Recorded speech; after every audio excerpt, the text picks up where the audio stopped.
Minggu lalu, saya menjelaskan hambatan kinerja yang dibuat oleh indeks pasif yang overweight saham yang overvalued. Pasif tidak peduli dengan fundamental, hanya tentang kapitalisasi pasar.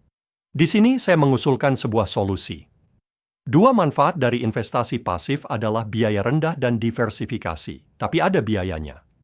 Investasi pasif tidak hanya overweight saham yang overvalued, tetapi juga underweight saham yang undervalued. Saya memberikan beberapa contoh dalam postingan saya sebelumnya. Aliran pasif baru ke strategi tidak peduli jika strategi dihargai dengan premi 90% terhadap nilai aset bersihnya. Aliran ini memperpetuasi bukan memperbaiki kesalahan penilaian. Solusi yang jelas adalah investasi aktif. Tapi itu memiliki dua kekurangan. Biaya aktif jauh lebih tinggi daripada pasif, dan aktif secara rata-rata berkinerja lebih buruk daripada tolok ukur pasif, meskipun hambatan kinerja pasif. Ya, tapi bagaimana jika ada jalan tengah antara aktif dan pasif?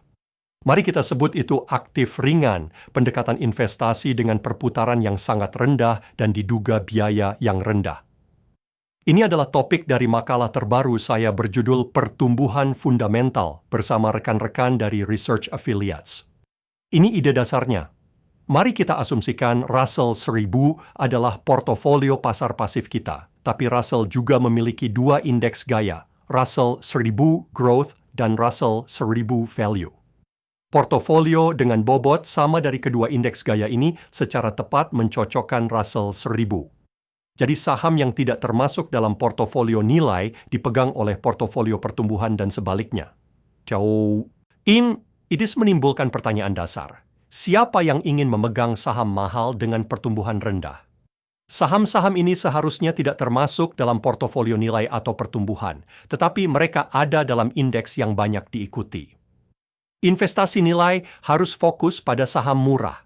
Misalnya, saham dengan rasio harga terhadap laba yang rendah, dan investasi pertumbuhan harus fokus pada saham dengan pertumbuhan tinggi, misalnya pertumbuhan penjualan yang tinggi. Pertumbuhan tidak harus anti nilai. Ini berarti saham mahal dengan pertumbuhan rendah harus dikeluarkan dari portofolio. Selama 55 tahun terakhir, saham-saham mahal dengan pertumbuhan rendah ini secara signifikan berkinerja lebih buruk dari semua saham lainnya.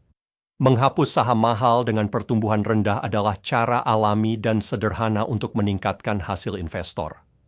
Untuk informasi lebih lanjut, baca makalah kami yang terhubung di bawah.